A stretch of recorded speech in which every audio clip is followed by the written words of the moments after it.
Hello guys, welcome to our next video. In this video we are going to talk about how we can able to add developer to our repository. So as you remember, we have the repository 3 in our system, in the server and in our local folder also. So to add the developer, let's say in this repository I have one branch that is called main, and in the commit I have two commits, right?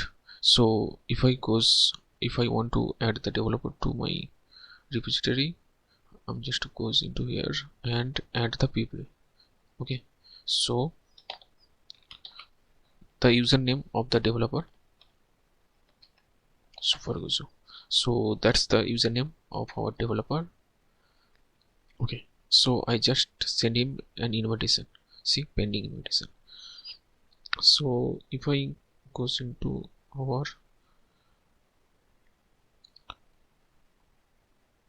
let me go to the developer, the another developer account.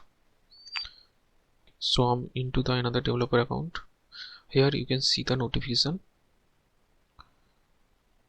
So I get the notification for the repository. Let me accept that. So it's get accepted. So I get the code. Let me just clone it in my local in the another developer computer. So I just cloning that in the another developer account. Okay, just let me check that. Git clone. Okay, so it's git clone.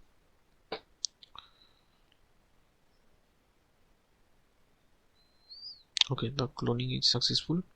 If I check that, so the things are coming. Okay, let me just add something here. Okay, save that, and let me goes back, save. So it gets saved. So let me just comment that. Yes. Okay, so I think I don't have, because 1 minute I don't added the email address, so that's why I think it's showing. It's just the basic git setting.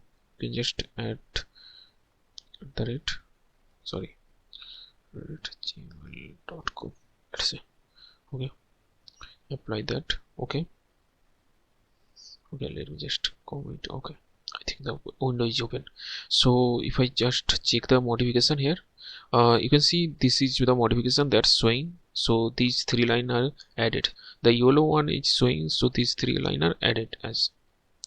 So let me just comment that. Commit 1 Gojo. Okay, so let me just comment that up, and I'm gonna, so this is in my local system. If I just push that, it's gonna come into my server. So I'm pushing that.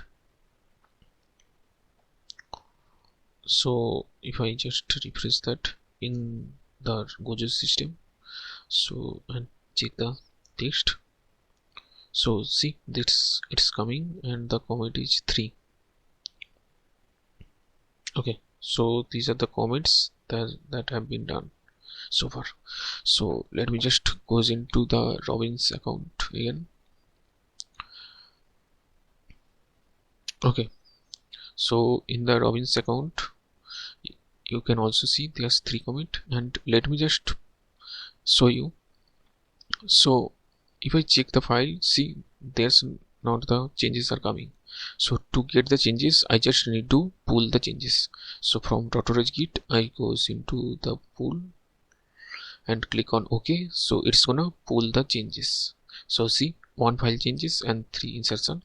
Close. If I just go into here, click on that and goes into solog, so I can see 3 changes.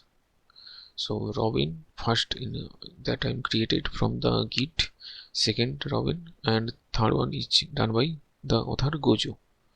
And you can see the commit also from here, the solog. So from solog you can see any changes, and you can keep track of the changes from here. Okay, so let me just close that up, and let me just show you how you can create multiple branches. Okay, let me just create a branch from here. Create branch, and let's say I'm gonna create a branch for Robin. So let's say I'm gonna work on a features, so I'm gonna give it a name of features slash. So it's like a folder system. It's gonna create a branch of features slash let's say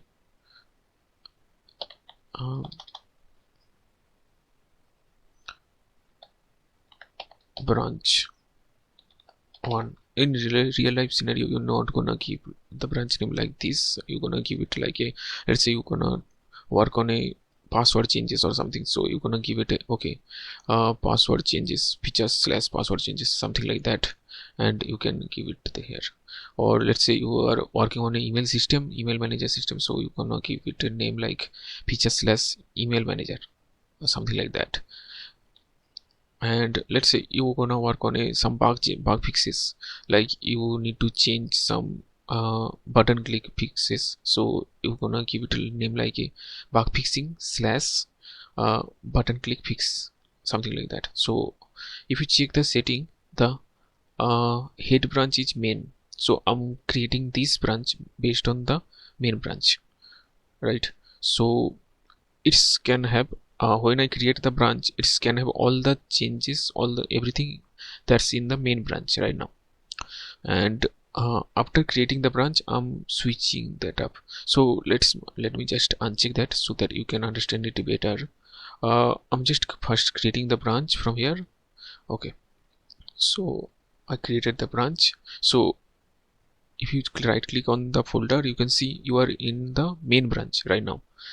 And if you just goes into Tutorials Git and just click on the switch,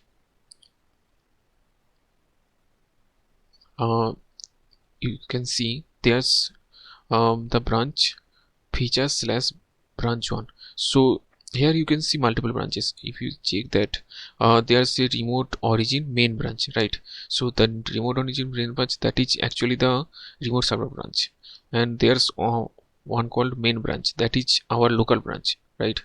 So let me just switch to the feature slash branch underscore one and click on OK.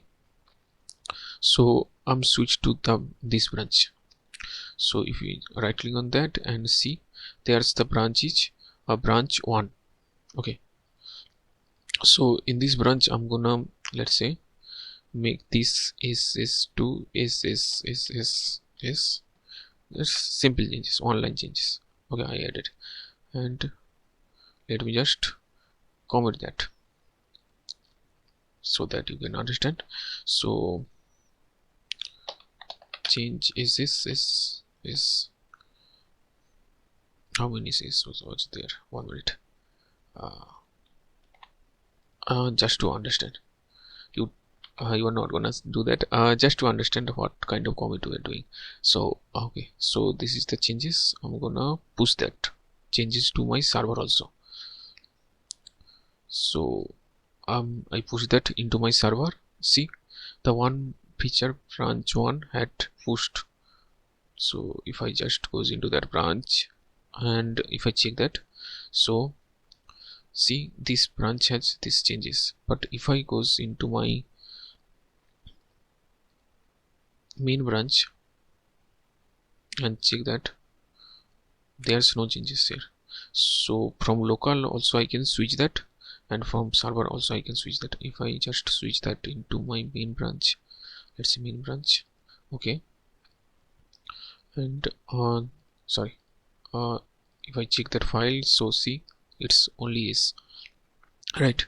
And if you check that up in switch, see, here's another branch called origin feature slash branch one created. So what is happening here, when you create one branch, it's first creating in the local system, in your local PC.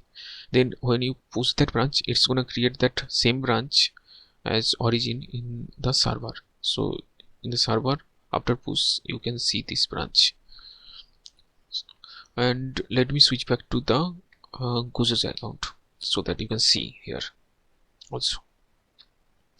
So let me in Gooses account, let me just refresh that. So you can see there's two branch. This is main that is committed 7 minutes ago, and the branch 1 that is committed 1 minute ago. See, so let me just pull that. So if I just pull that, what will happen?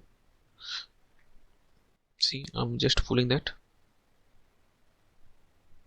See, already up to date, so there's nothing coming in my branch, because what I did, I just pushed that changes in different branch. So if I pull right now I'm in the main branch, so if I just pull that, it's not gonna came in my main branch. I need to switch that, then I get all the changes. So in my main branch, if I check that, it's gonna show us yes, right? So let me just switch so that you can see. So here's, see, there's no local branch, so that's why it's only showing origin branch 1. If I just check that, it's gonna create another branch, create new branch that is called it. So it's gonna create the same branch without origin. So it's gonna create the same branch in the local machine. Now let me just switch. Oh, it's get switch. I think I checked that switch point. Okay, so if I just see that here, you can see the SSS here. Okay, let me just switch back to the main branch. And if you see now, it's this. So I think that's it. And I think thank you for listening.